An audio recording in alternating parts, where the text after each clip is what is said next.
Welcome to show number 919, this 20th day of January. I'm Todd Cochran, your host. Got a great show lined up for you. Strap in. Here it comes. This is the Geek News Central podcast, bringing you the latest tech and science news, coming to you live from beautiful Honolulu, Hawaii. Sponsored in part by GoDaddy.com. Save today at geeknewscentral.com/GoDaddy. Fans, strap yourself in for a great show. Geek News Central, the longest running tech podcast, is ready. It's showtime. Aloha and welcome. Hey everyone, welcome to the show. Of course, my name is Todd Cochran, and we're back here in the studio. We have the system back. All the gear arrived this afternoon. We'll talk about that here in just a few minutes. But I want to give a warm welcome to the Ohana. Hey, thanks for being here, and thanks for staying subscribed. I tell you, it's been kind of a crazy past 4 or 5 days. Wow, I don't think I left the studio/office for maybe more than 2 or 3 hours over the past really 5 days. It's just been insane. We'll talk about that here a little bit. But again, a warm welcome to the Ohana, all the longtime listeners of the show. Thanks for being here, and of course, thanks for being part of the family. And it's nice to have all the studio stuff back. But what we definitely want all of you to do, if you're brand new to the show, or even if you're a longtime subscriber, get over to geeknewscentral.com, come over to the website, and see what's going on. We've got our writers busy over there. And, of course, I finally have started to push up some CES content for them to edit. So we're going to be dropping stuff into the special media feed. So make sure you get subscribed to that. And you can find a place to subscribe right there on the right-hand column of the website, or second column on the website. And, of course, sign up for our newsletter as well. But, again, get over to geeknewscentral.com and check out all the great content. Of course, you can follow me on Twitter, @GeekNews. And if you've got comments on today's show, all you have to do is email me here. geeknews@gmail.com is the place to email me. That way you'll stay in touch and provide me feedback. We got some good email from the last show, so I know all you guys are back tuned in and listening since we've come back from CES and all the holiday stuff that happened before. But you can follow me on G+ and on Facebook as well. You can do that real easily by basically when the show notes come out tonight, there'll be a link to our Google+ page and a Facebook link to our Facebook page, so definitely follow that. Tonight's show, all the show notes can be found at gncshow.com/919. And I have to admit, I am feeling a lot better. From the previous show, I was, it sucked. It really did. That day was no fun, and neither was Friday. But it was just like powered through, and but a lot better, feeling fantastic. But I tell you, it's been cool to get. My email has been. I don't know what it is, but everybody except for God wants to talk to me right now. And even he's talking to me saying, hey, you need to take it easy. I pulled some incredible hours this weekend, just getting stuff out the door, deals, revamps to some stuff we're doing. It's just it was a never ever ending list. And I didn't think the gear or the when I last checked FedEx on Friday, I was really kind of miffed because I thought the gear was supposed to be here. And they said, it'll be here on Wednesday. And I was just like, oh. So I'd fully planned on doing just an audio show only tonight. And my wife hollered me at about 3 o'clock, matter of fact, about 3:15. And she said, hey, FedEx is here. And went out, grabbed the kids, and we went out. Of course, they were off school today for MLK, for Martin Luther King Day. And hauled the stuff into the house. And I'm just kind of looking at it, these 5 big black boxes of gear. And I'm thinking to myself, I do not want to have to put this together. I already had been up since like 4:30, so it'd been already a long day, and it was only 3 o'clock in the afternoon. And I said, okay, forget it. So I started putting everything in. And by about 5, the studio was back together. We're not completely dialed in. The cameras are a little bit off. The lighting is a little bit off. I don't have the settings exactly right in positioning, so that's no big deal. We'll get that dialed in here over the next week or so and get things kind of suited back in. But the big thing was everything got here without being broke, and that's the main thing. And we'll get the studio dialed in. And it's good to have the video portion back on the show as well and be able to live stream the podcast tonight. See, we're getting some people in the chat room. Hey guys, welcome to the show. And of course, we don't want to forget about all of you, but we definitely got a great show lined up for you tonight. We'll get into that content here just in a few minutes. But I do want to take just a second to remind you that you can watch the show on the Tech Podcast channel on the Roku, on Google TV. And, kick back in the lazy boy and watch the show. Get subscribed to the channel. And really, that's what it's all about, is really kind of kicking back and enjoying content. And I did, even though I was fighting the bug, really starting Wednesday, Thursday, Friday, I basically took some time. And I tell you what, it was really good to have some extra time here to just kind of recover, but got a lot to do this week and look forward to just an incredibly action-packed week starting tomorrow. But the new media show with Ice-T's manager and producer obviously got pushed because the gear didn't get here, so we'll have them on next Saturday. We've got some new sponsors coming for the show that you're going to love. And, of course, we want to remind you, of course, that GoDaddy is a longtime sponsor here at Geek News Central, and really they are responsible at this time for keeping the lights on. It's really a big deal for us, for you to support GoDaddy, and they've made it incredibly easy to do that because we've got just some absolutely fascinating deals, and it's really starting off with a variety of offers. We've got this 30%. Let me try something here. I got a new. See if this works. Aha! It does. For those of you watching, you can got a screen and screen action going on. They've got this 30% offer right now on new products. That's really a code that you'll be able to use really a multitudes of ways and save yourself a lot of money. And we definitely want you to take advantage of that if you can. Of course, that code is 30deal3 is the actual promo code that you'll want to use. And we've also got a deal here where you can actually save 50% on a hosting plan. And this particular code is good on all new hosting plans. You get a free domain with this as well by using the promo code 50host7. Again, 50host7 is the code, and we definitely want you to take advantage of that. And finally, the other deal that they got is a 50% off of your first 12 months of a business website builder. And of course, this is designed for folks that have a business, and we definitely want you to take advantage of that by using the promo code 50WSB7. Definitely check that out. And all these promo codes, again, are available. And see if I can do a little trickery here. And is that going to work? Yes, it is. By going over to geeknewscentral.com/GoDaddy. Again, go over to geeknewscentral.com/GoDaddy. That's going to get you dialed in with all of our codes, and you're going to save a lot of money. And there's a code there for every occasion. And we want you really, again, to definitely consider, using GoDaddy and to, and give them some business. And because they take care of me here at Geek News Central, keep the bills paid, keeps our podcasters paid, keeps my family eating, you name it.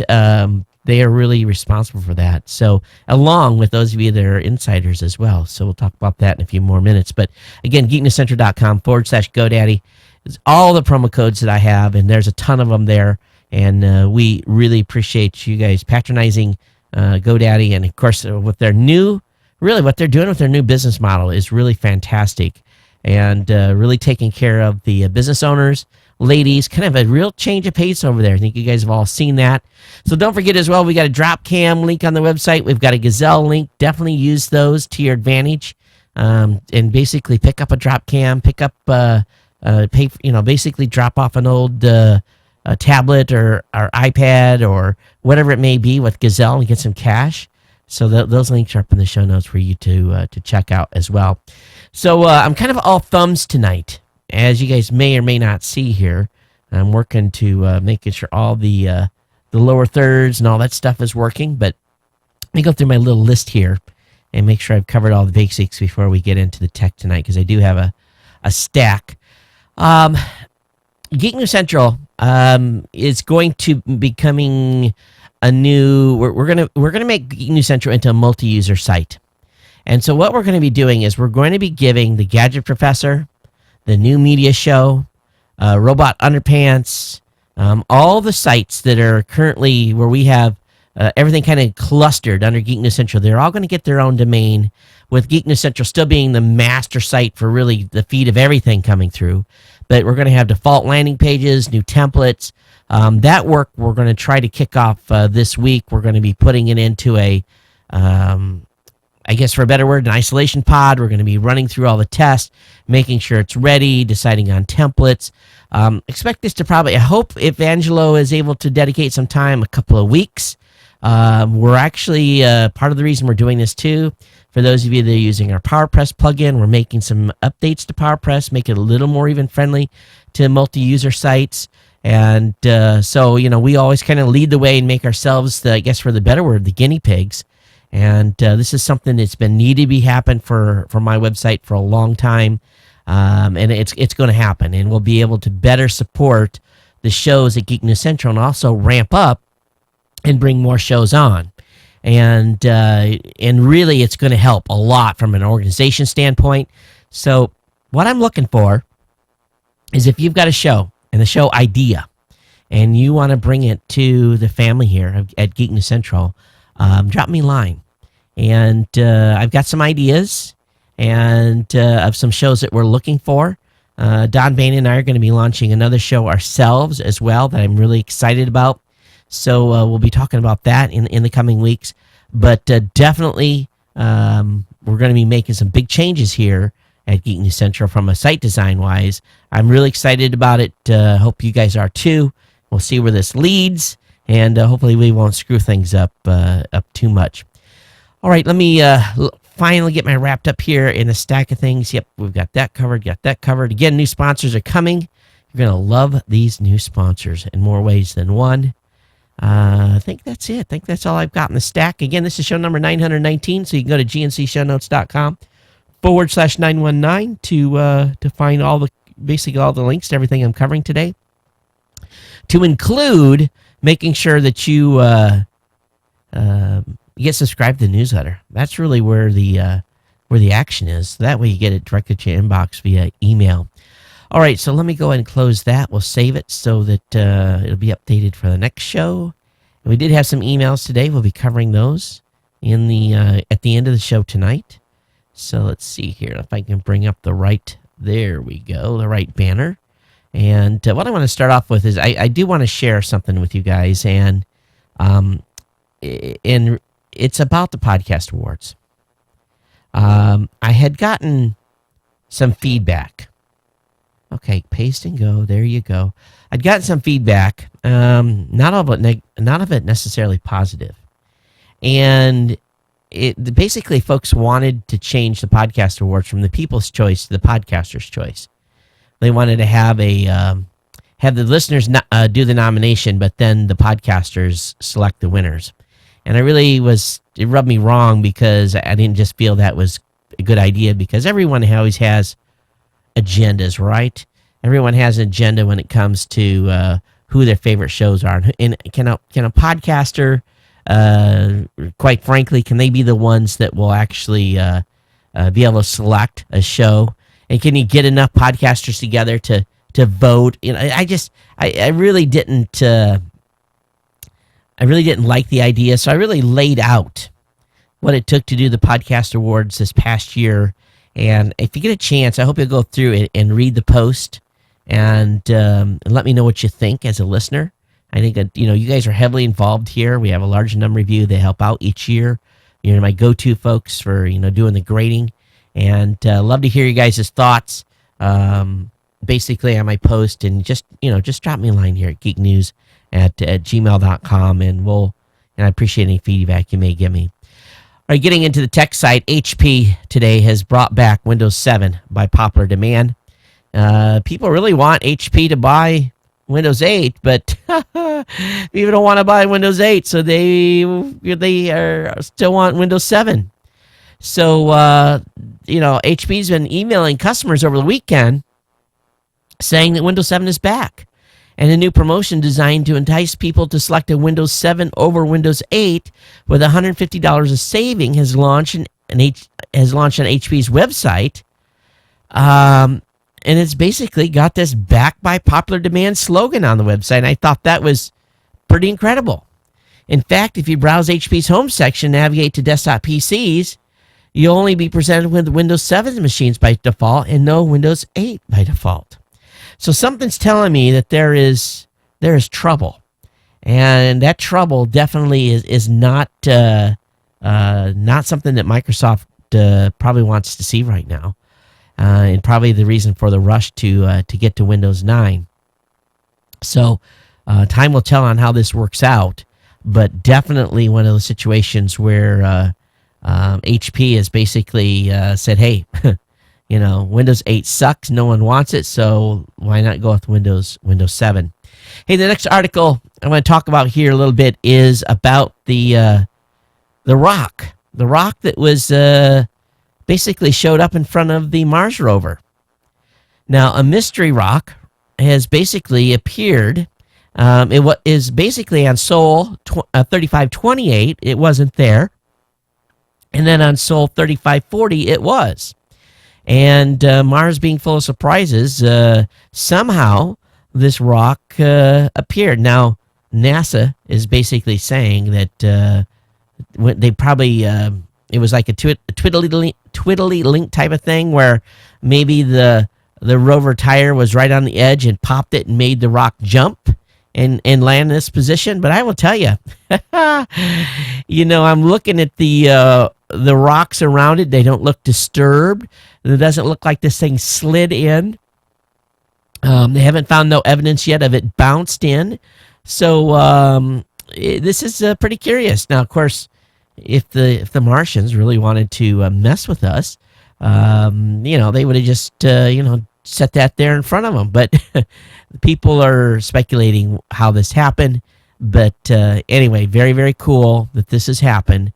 And but it was done by Opportunity, and so that's where the this is what happened. So anyway, long story short, we've got a little mystery per se on Mars. So a rock that's not there. So I'm sure the conspiracy theorists are having a heyday with this one here. One thing I tell my daughter. And it's hard for kids to learn how to be humble and have empathy. And, empathy is, being able to recognize how other people feel, right? And recognize emotions and be able to understand. My daughter hasn't fully mastered having empathy for people, and also at the same time being humble. So we've had this discussion on being empathetic with other people and people's challenges and people's ideas, and she's really, even though I try to have a robust conversation here, she's pretty hard-headed when it comes to thinking about things in one way or the other. And it's one of those conversations that's happened here in the house quite a bit over the past 4 or 5 days. And I think it's important for all us to practice empathy, right? And it just, it basically ties into life. And I don't know why this process of talking about what really drove it was we had talked about this Mars rock, and I had told about the telling them all the conspiracy theories. She's all a bunch of wackos, and so I tried to explain to her, and this is kind of where this empathy conversation came up a little bit, because Dad's a little bit of a conspiracy theorist from time to time as well. And but are your kids having challenges being empathetic? I'd love to hear from you. But anyway, I think we're making some headroads here finally. But was a little bit worried there for a while. Hey, Verizon is adding a 250 meg share everything plan for those of you that are really extra thrifty. Verizon's share everything plans may be convenient for multi-phone households, but really they're not cheap. Even the 500 meg tier can be pricey. To that end, the carrier is interested in a $20 250 meg shared plan on January 21st. The new offering shaves off about $20 off the base rate and lets a single smartphone owner pay as little as $60 a month for a full service. With a basic phone, pays $50. So, the 250 megs is not that much of data. You can burn that very, very quickly. I'm always looking, especially every year when they bring the Gear back, I have to pull all this stuff out. There's an area over here I have to move out because it's where a lot of the main wires go in for the TriCaster, and there's some stuff back behind here in the studio where I have to kind of dig in and rehook some stuff up. It's always easy to unhook stuff, right? And I've gotten pretty good now, 2 or 3 years here of doing the upgrades where, my cable management has gotten better. But today, as looking at the cable management, I was like, oh my God, the cables are out of control. It's maybe time to go through and kind of strip things out and rerun. It's been enough rerunning and routing and racking. It's just, so I had to laugh because there's a good article over on Lifehacker talking about taming those under the desk cables with a broken 3-ring binder. And I saw this, and I'm like, these guys were brilliant. So what they've done is, and actually I thought to myself, I'm actually going to bring this up on this page, is they basically took a 3-ring binder that had, and basically cut the spine out of it and drilled 2 holes and basically hooked it to the bottom of a desk and then used the regular, the snaps that still work and basically run cables through it. And I'm looking at this thing and I'm like, that'll work better than spot ties any day of the week. And I've got the perfect mounting surface for this. So I told him, we've got a bunch of stuff laying around here, and I told him, like, find some these 3-ring binders for me.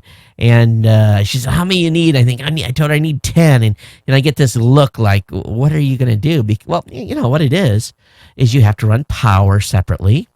You have to run the audio separately, and you have to run the video line. So you can't have that stuff all together.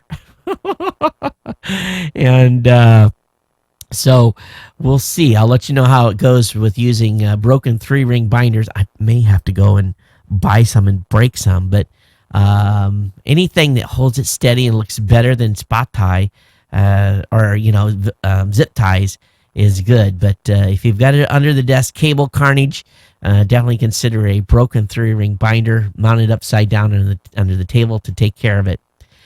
And some really very, very sensitive news here. I've been hearing all kinds of, of course, the news is full of stuff going on, talking about healthcare.gov or the Obamacare. And I heard today that the healthcare.gov site allowed a hacker to access 70,000 records in 4 minutes. And this is pretty scary stuff, folks, here.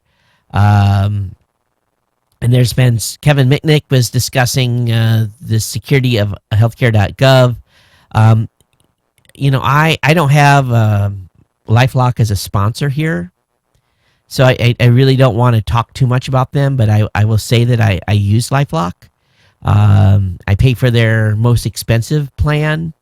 I get a lot of notices from them about things going on in my neighborhood, things that are popping social media wise for me, stuff that's popping from what's happening with my finance stuff. And I'm pretty anal, living an online life like this. You have to be a little bit, right? I'm not using the healthcare.gov website at all, but if someone can access, and if it's true that a hacker was able to access 70, and this is, there's different rules. There's privacy, and then there's HIPAA. And HIPAA is a whole different level of security that goes around medical records. And if you're putting your information out there, your personal information about health conditions, previous health history, all that stuff, and if it's going to be out there and people are going to be able to access this, it's scary, scary stuff. It really, really is. And we're so digital these days, and it's not just healthcare.gov. It's Target and all these other companies that are having challenges. But what makes healthcare.gov so scary is that they retrieve information from a lot of third-party databases, including the IRS, the Social Security Administration, Department of Homeland Security, and other state agencies. Now, imagine a hacker getting all this data on you. So this has got to be, if you're using healthcare.gov, you need to start asking questions. If you're getting your insurance through that, you need to start asking questions about your content. And I'm going to be, if you save some money on your healthcare, it might be advisable to take some of that money and invest it in some sort of a monitoring service, and you don't have to have LifeLock. You can have the credit agencies offer monitoring as well. Matter of fact, I have a monitoring account with one of the big three. So I pay for two things, plus some other stuff I do. But, you really got to pay attention here to what's going on. And especially with all this data that's out there now, it's really a scary time from a cybersecurity standpoint. Just be diligent and, make sure you're mixing up those passwords a big way. All right, I want to change gears here completely. I want to talk about Arrow. We haven't talked about Arrow recently, but when the case of American Broadcasting Company, ABC, versus Arrow comes before the Supreme Court in April, it's going to feature really two companies here that could, if Arrow is upheld, this could really change the television industry. And of course, in one corner, you're going to have ABC, NBC, CBS, and powerful companies that have multi-billion-dollar revenue schemes and lobbyists and everything else. And then you've got, in the other corner, a small company that is run by an immigrant from India, a young 43-year-old man that's, really shaking the industry up here. And this decision is going to have far-reaching implications for really a television industry already in trouble. And they're facing challenges in the online streaming sector, internet-enabled TVs, ad-skipping devices, and, of course, now these new tiny antennas. So we'll see where this leads, but I'm excited. This is a classic showdown, and, in all honesty, we, as digital beings, those of us that are on the digital side of things, we need to cross our fingers that this is going to happen, that Arrow is going to succeed, because we want them to roll this out countrywide. And then, at some point, they could be the man. But for now, ABC, CBS, NBC, Fox, and all those other folks, they're the man, and they have a lot of control. And we need to see, hopefully, this move a little bit our way. So I'm excited to see what will happen. All right, Microsoft is paying YouTubers for Xbox One mentions. Now, this probably shouldn't come as a surprise, but there's some stealth marketing going on out there right now. The line between a traditional, aka paid advertising, and organic editorial content can be pretty hazy, and there's been a stealth promotion campaign between Microsoft and Machinima. I just destroyed that. The geeks out there are cringing. And basically, this weekend, word spread that those who are running Machinima videos were getting an additional $3 CPM for posting videos featuring Xbox One content. And the promotion was advertised by Machinima's UK community manager, and he did delete the tweet, but it did not before it was being seen. But this is interesting here. So if they're getting paid X number of dollars and they get paid another $3 for having some sort of Xbox One content, that's huge. To qualify, the partners had to post a video including at least 30 seconds of Xbox One game footage that mentioned Xbox One by name and included the tag XB1M13. And so this unique term turned out about 6,590 results, meaning that there's been some movement on this already.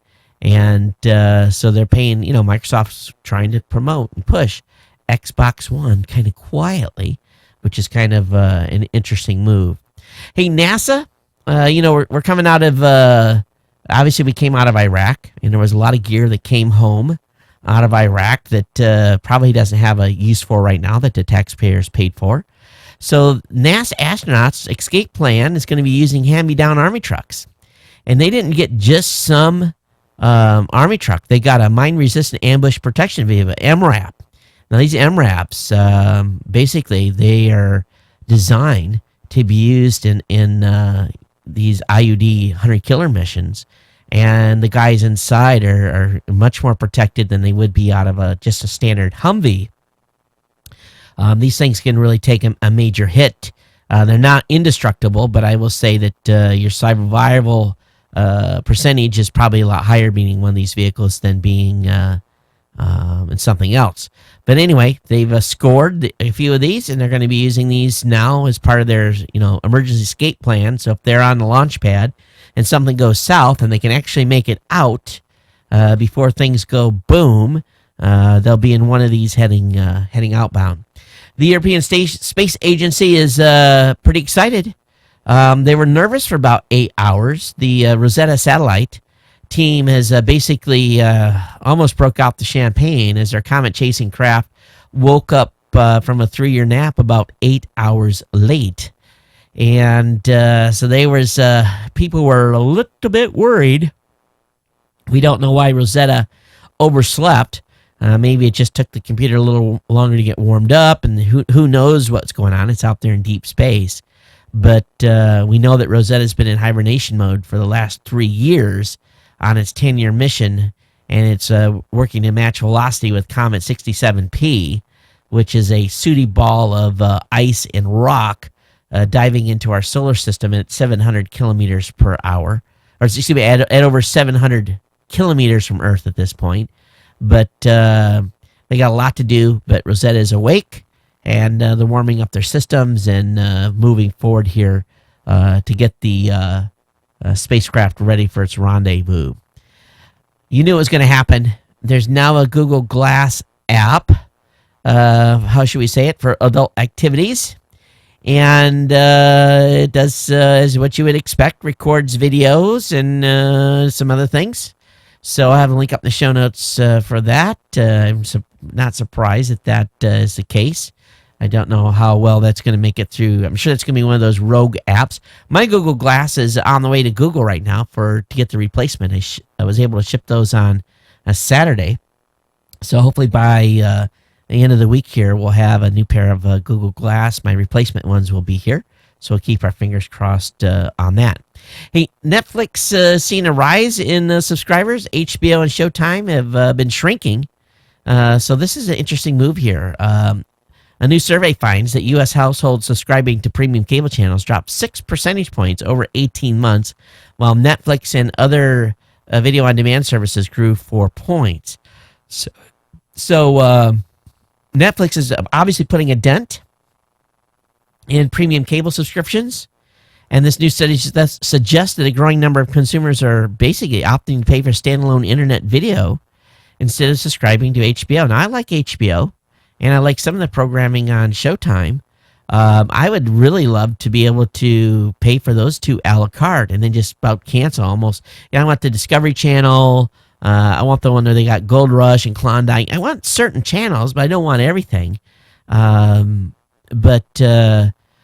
So, Showtime did grow its subscribers in the past year to hit 23 million at the start of 2014, up from 22 million a year ago. But HBO subscriber count in the U.S. has been flat around 28 million. I wonder if that's why they gave me Showtime free for a year. That was kind of a weird deal. So I've been actually enjoying some programming on Showtime just because I didn't have to pay for it. Hey, MIB Pro in chat. Hey, welcome to the show. Thanks for being here. Moving on here, Google is found some bad boys out there, and they're basically putting the slap down down on a few. Let's see if I get the right button here. Nope, that's not the right one. There we go. Over on the register, Google has pulled Chrome extensions after new owners subvert web tools. So what's going on here is that companies have been buying extensions, and then they've been modifying them and basically implanting malware into the extensions. The whistle was blown by a developer who spent a lazy hour or so coding a Chrome extension for the popular RSS reader Feedly. His handiwork soon garnered 30,000 users. In a blog post, he recounted how he received a four-figure offer for the right to the code, and considering that a good return for such little work, he accepted the offer and signed over the rights. He says a month later, the new owners of the Feedly extension pushed an update to the Chrome store. He said, no, the update didn't bring any new features to the table, nor contain any bug fixes. Instead, they incorporated advertising into the extension. He says those weren't regular banner ads that you see on web pages. Those are invisible ads that work the background and replace links on every website that you visit into affiliate links. In simple English, if the extension is activated in Chrome, it will inject adware into all your web pages. Wow. And what this is this is a scam, so that as people are cruising the internet and they see something they want to buy, it's tied to like an Amazon code or something like that, and they make money that way. So, and they paid a good four figures on it. Very interesting. But in a Reddit conversation, the folks that make the Honey extension said it received one offer worth 6 figures a month to feed data. Imagine that. They want to put 6 figures, they're going to pay over $10,000 a month to feed data on its 700,000 users to a data mining firm. Another offered a cash deal to replace Google ads on the extension with similar looking ads from the chocolate factory, which contained whatever the hirer wanted. So be careful what extensions you're putting out there. But Google's pulling some of these. They're getting rid of them. They're definitely looking at... oh, that's cool. I can do that. They're definitely making a change, so be aware.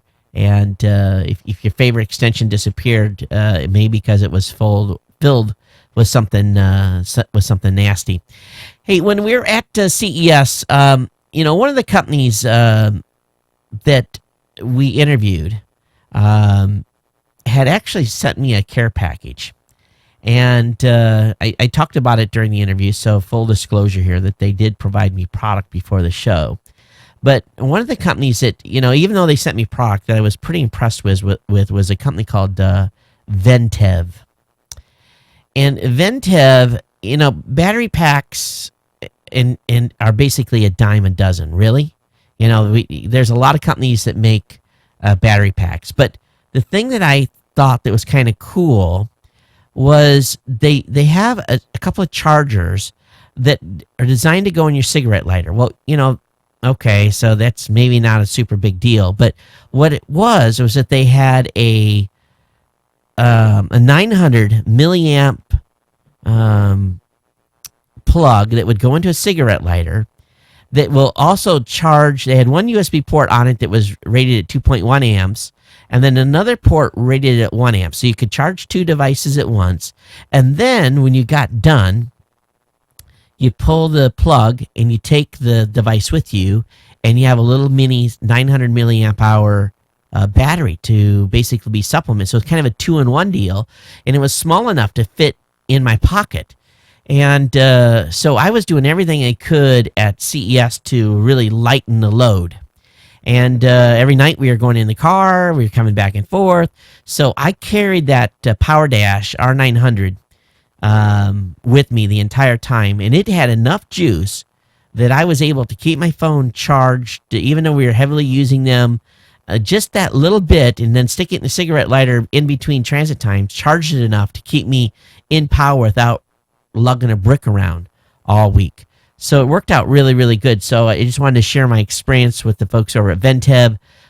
Real nice product. You'll see it in the video. Definitely check it out. It's up on Geek News Central. Of course, I have a link up in the show notes for you as well. And, I had to laugh too because, there's always stuff that you see at the show that you kind of go, just a little bit about. And I'll be talking about more of these as we move into, as we have more content put up. And I've got a bunch of stuff that the guys are writing that they're, basically putting in the pipeline at this point. But Ion Audio, do any of you still have a cassette adapter in your car? Maybe do your kids have an older late model vehicle that still has a cassette deck?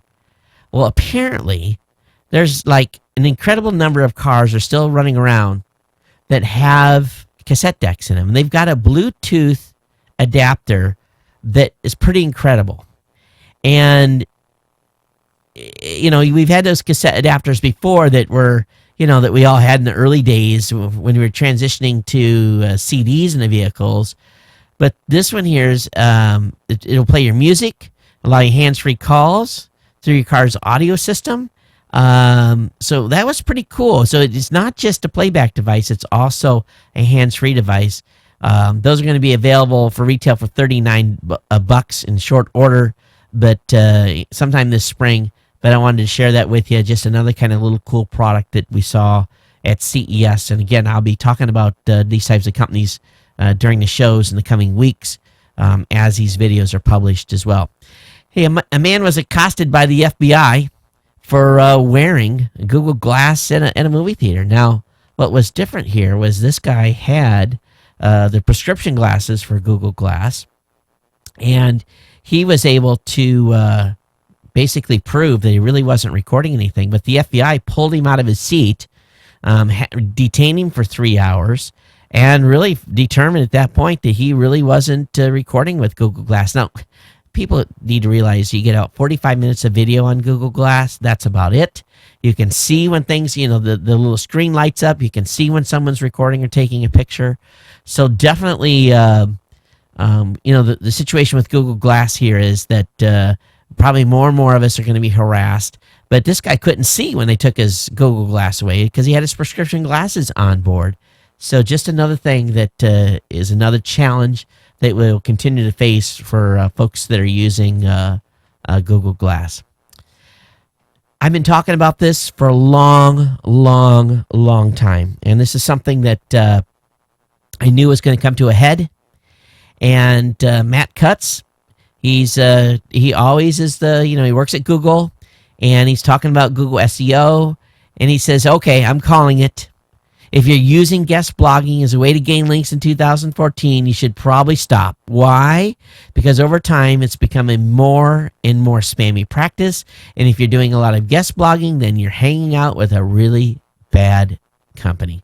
I get requests on a daily basis to do guest blogging. And, I get 2 folks right now that want to do blogging on the site. They want to come on. They don't want to blog for free, obviously. And it's people that I have vetted. But I get a request every week from people that want to guest blog, and they say, send me links to your work. And it's really a snarky they really are tricky in what they're doing. Oh, it's going to be 100% organic, but there is a lot of folks out there that have agendas. So be aware if you have a blog and someone wants to come in and do a guest post, be aware, because this could really hurt you. And they're not talking about your writers. They're talking about people that are just coming in and, oh, I got this unique piece. I want to share it with you. And, the email kind of goes like this. We're always on the lookout for professional, high-class sites to further promote our clients. And when I came across your blog, I was impressed with the fan following that you have. I'd love to speak to you regarding the possibility of posting some guest articles on your blog. Run. So anyway, just be aware Google is going to be taking care of those sites that are, basically doing a lot of that. You're going to get penalized. Or if you're a Picasa user and you're trying to put a lot of data into Picasa, be very careful. If you upload too much to Picasa at once, they throttle you. And they put you in a penalty box for 20 to 30 days. So if you upload to Picasa, don't upload 2,000 images at once. Do 100 at a time. I know it takes a long time to upload stuff, but be aware of that. Also, what should happen to your photos, emails, and documents when you stop using your Gmail account? Google has a whole page called Inactive Account Manager. You can use Inactive Account Manager. You can decide if and when the account is treated as inactive, what happens with your data, who is notified. Give yourself some peace of mind and get this set up. Have the link up in the show notes for you how to do that. That's an article I found over at techlifeweb.com. There's lots of predictions going on right now on how many iPhones did Apple sell the last quarter. There's always a guessing game going on right now. The consensus amongst 44 analysis, as we've heard from so far, is that its unit sales of 55.3 million, up 16% from the same last quarter. So anyway, 56, 57, that's kind of the range. So we'll see what happens, where the guessing is and who actually is right. There's been a couple of people that have done real well in the past couple of years in guessing that number before the earnings call. Hey, Microsoft is using a group of researchers to basically using a supervised machine to try to improve detection of fraudulent Skype users. Now, I didn't know there was a problem with fraudulent Skype users. I don't know how they're using Skype fraudulently, but basically they found that they were able to observe accounts over a 2-month period. They were able to achieve a 68% successful detection of fake accounts. I think if someone's going to set up a fake account, they're going to use it for a few days and then they're going to abandon it. I can't imagine someone using a fake account for 60 days. But anyway, I guess that's a problem with Skype. I really didn't realize it was. Hey, worst password of 2013 isn't password. It's 123456. Number 2's password. Number 3 is 12345678. Number 4 is QWERTY. Number 5 is ABC123. So it's, again, all these typical weirdo, easy passwords people are using. Don't use 123456 or 111 or photo, or 1234 or quad zip. Not smart. Really not smart. Hey, we're on Gizmodo. They've got a great video. Basically shared how a music video the singer was actually retouched. I didn't realize you could retouch a moving object, but I guess that takes pretty powerful rendering, and they're able to do that. So I'll have the link up in the show notes. You guys can watch this video. I think you'll be surprised. They demoed how much retouching can happen. And you guys tell me if the changes that were made to the young lady was worth it or not. But it's amazing how much they can change how we look just with the swipe of a cursor. All right, hold on your hats. Those of you that are on LTE, listen to this. I'm not kidding. Listen. Korean carrier to launch broadband shaming 300 megabits per second LTE advanced network this year. Of course, most of us in Europe and North America try not to think about how we're getting really screwed in relationship to how Asia is operating in terms of internet speeds. But here's another reminder. Residents in South Korea will soon enjoy 300 megabits per second wireless on carriers SK Telecom and LG's U+. That follows a similar effort by CSL in Hong Kong, which achieved the same speed by combining two 20 megahertz LTE bands. However, SK and U+ will also use LTE Advanced 3-band carrier aggregation tech, marrying 3 bands to achieve the higher speeds. So if you have an 800 meg movie in 22 seconds, you can do that on your mobile device, not your home connection. 300 megs. What do we get here? I think I seen 3, maybe 4 megs on LTE if I'm lucky half the time. 300 megs in Korea. And they're not charging more. It's part of the service. Thinking about a new PC? The folks over at Lifehacker have got the best PCs you can build for $300, $600, and $1,200. Have a link up in the show notes on that. And actually, I've got a PC here that at some point this year is probably going to need to have an upgrade done to it. So far, so good. But at some point, it's about that time. And I was looking at the $1,200 box. Not bad. Maybe a few extra things I want there. The $600 box didn't look too bad either from a performance standpoint. Also, I've got a Windows 8 machine that the USB ports don't work in, and it's driving me nuts. So, if you're mucking around with a new Windows installation, you're going to run into the same type of headaches. So, there's a great article, and I bookmarked this bad boy right off the get-go here, because what they've done is they've got an article how to basically find these drivers that may be out there and available, but you just haven't been able to find them. So they've got a great write-up here. It should solve some of your driver problems if you're having challenges. And it was funny because they showed exactly the same issue I have with the USB drives for my Windows 8 machine that my daughter's using in the living room. Hey, astronomers have captured the first image of a mysterious web that connects all galaxies in the universe. This is pretty cool stuff. And it's really deep, but they are basically saying, hey, there's some interconnection going on here, and it's not what you think it is, but there's signatures of structure remaining in radiation from the Big Bang, and without some mysterious force pulling visible matter into this web, galaxies would be randomly scattered across universes, but they're not. So the light from a quasar located 10 billion light years away acted like a flashlight to make the surrounding gas glow, and researchers were able to really look at what was going on there, and this boosted the Lyman alpha radiation that hydrogen gas emits to detectable levels over a huge swath of the region. And the researchers were able to figure out the wavelength of the Lyman alpha radiation emitted by the gas and used the Keck telescope here in Hawaii to get an image at that wavelength. And when you see this, you're going to go, that's cool. So researchers think that the gas filament is even more extended since they only see the part that's illuminated by the radiation from the quasar.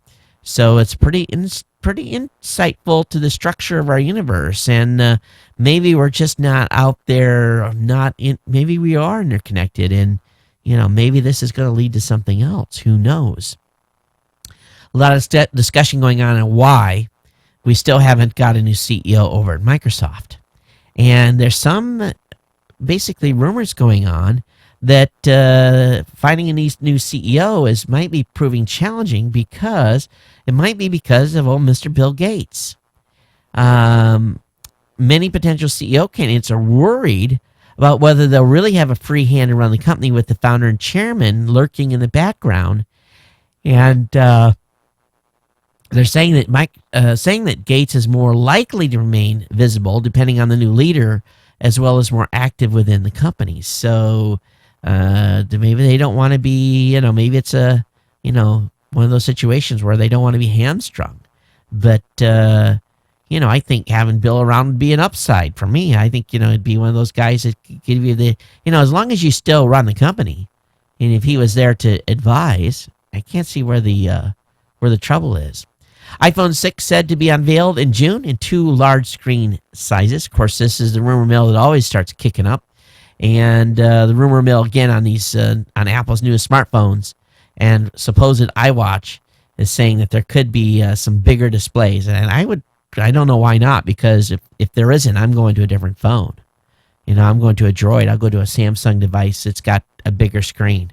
I really do. I'm looking forward to being able to do that here at some point. All right, new documents are pointing out that NSA provided 2 to 3 daily tips to FBI for at least the last 3 years. According to some new declassified court orders from the FISC, it was basically saying that, and again, these are newly declassified court orders, that the NSA was tipping off the FBI at least 2 to 3 times per day going back to 2006. And what they were tipping them off with, I don't know, but something continues to be smelly over there. But we'll see where it leads and see if the president's changes make any difference. All right, officially, 2 people used fake credit cards that may have been linked to a Target data breach when they were trying to enter the United States. Two Mexican nationals have been arrested in Texas after they allegedly attempted to enter the U.S. with a fraudulent credit card that could be tied to the target data breach. Officers with Customs and Borders and Protection arrested Mary Carmen Vacque Garcia and Daniel Guardiola, both of Monterrey, Mexico, on Sunday at a bridge connecting Mexico and United States.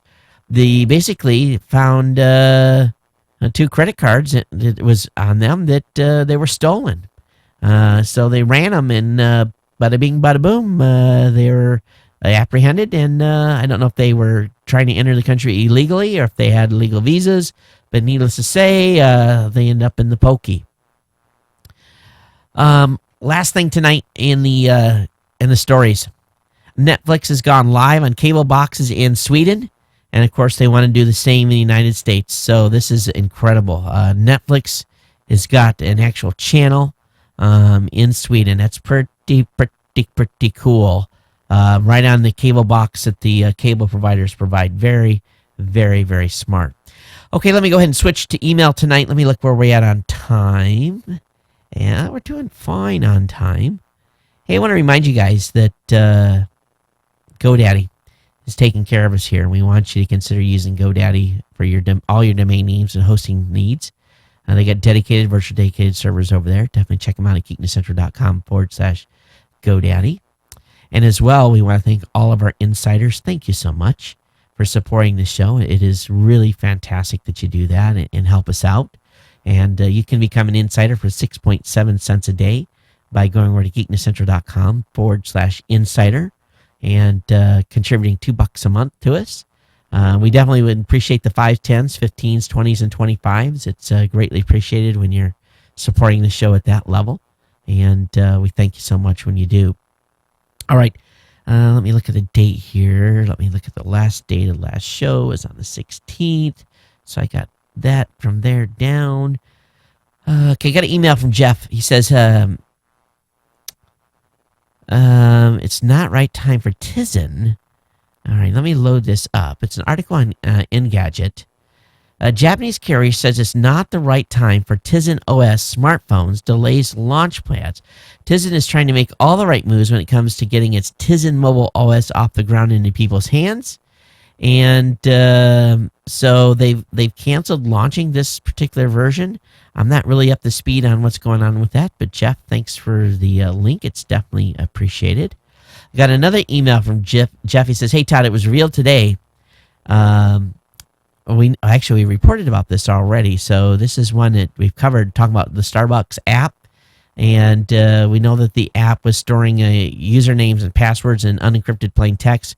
I believe that if they haven't fixed it already, they're going to and getting it updated so there's not an issue." I got an email from Joe. He says, "Hey, Todd, I make calls and texts to anywhere in the United States and Canada over Wi-Fi/3G using Talkatone."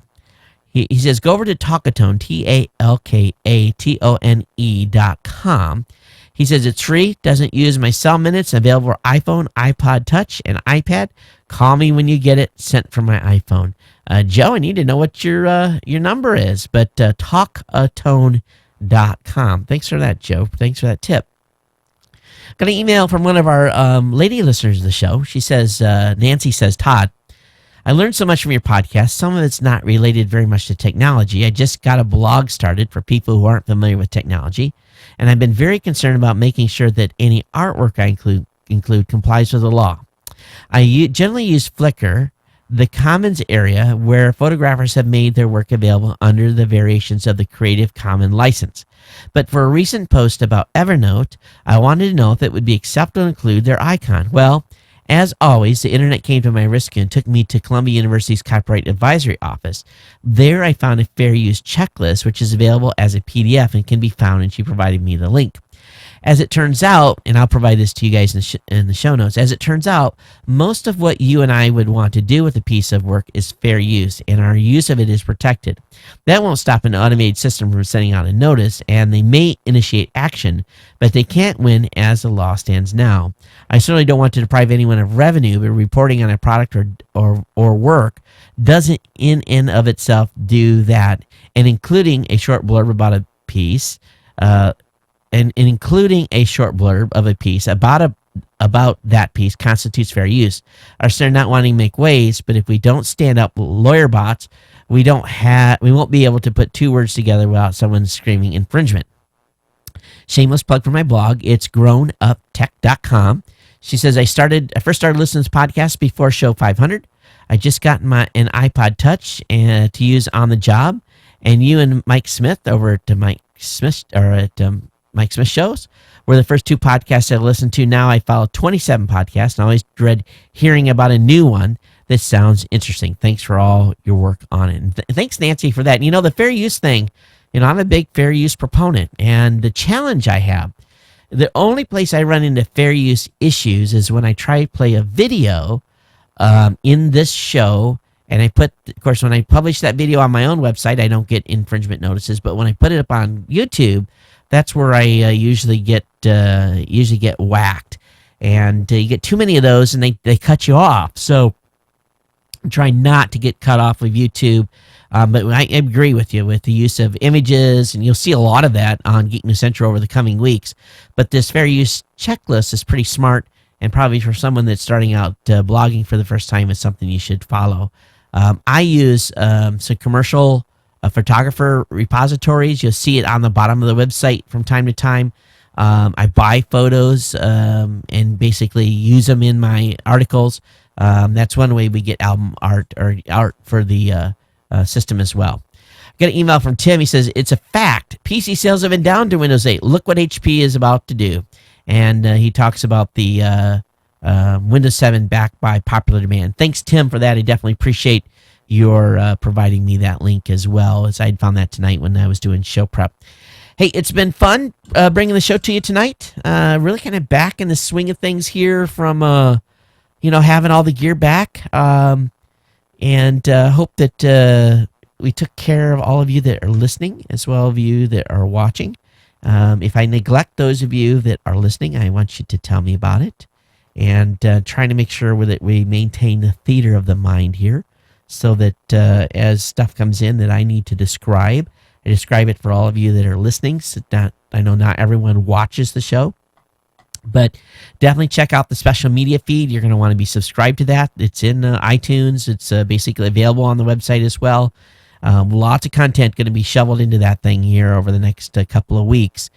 All my content's going to go in first. If you want to get all the feed, the complete feed of everything, go over to tpn.tv, pick up the feed over there. You'll get everyone's stuff. There's a lot of stuff in there already. The team's been very, very busy. So if you haven't been over to tpn.tv, you're behind. Watch all the videos, please, and support our two sponsors over there as well. All right, that's it. I'm going to wrap up. We'll see you on Thursday. And we'll see what happens with the dialing of the studio. But so far, so good. But I know that I got a big bright spot up there. So the lights have to be adjusted just a little bit so I don't blind you all as we're doing the show. But thanks for being here. And we'll see you next time. Everyone take care. And aloha.